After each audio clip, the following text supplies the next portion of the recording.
Salam alaikum wa rahmatullahi wa barakatuh. Faut-il vraiment voyager au Maroc pendant Ramadan? Peut-être retarder son voyage, ne pas y aller pendant Ramadan. Pourquoi? Parce que le Maroc, vous savez, c'est un pays qui se distingue des autres pays.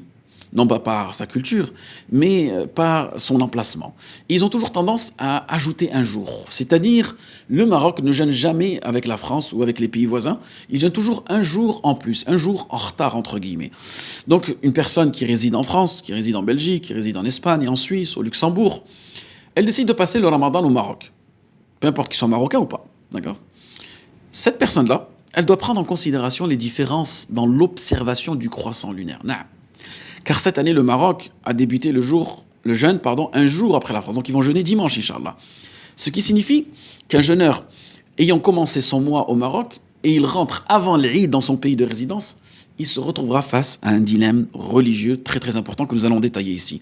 Mais avant tout, je voulais vous dire que l'Institut Comprends ton Dîn, Oulillahi ilham, durant cette période de Ramadan, ouvre ses portes et dispense différents cours, que ce soit en différé ou que ce soit en direct.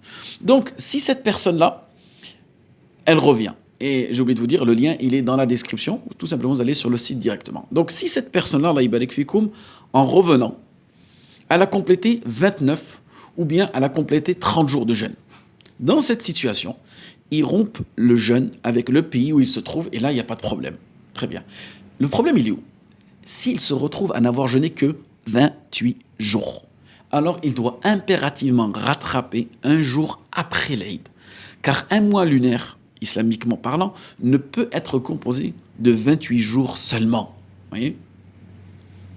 Et le prophète sallallahu alayhi wa sallam a dit, le jeûne commence quand les gens jeûnent. Et la rupture du jeûne a lieu lorsque les gens rompent leur jeûne. Hadith rapporté par Tirmidhi Abu Daoud.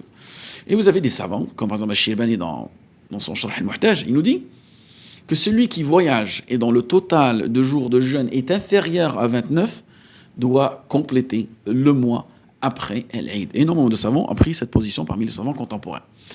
Mais la situation, si elle est inversée, par exemple, si une personne elle a commencé à jeûner plus tôt, dans un pays où le Ramadan a débuté un jour avant le Maroc, puis qu'elle s'est rendue au Maroc et que ce dernier a complété 30 jours, elle pourrait se retrouver avec 31 jours de jeûne.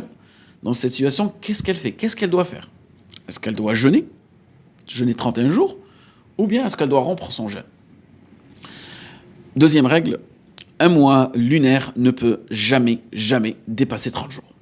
Si une personne se retrouve à jeûner son 31e jour, qu'est-ce qu'elle doit faire?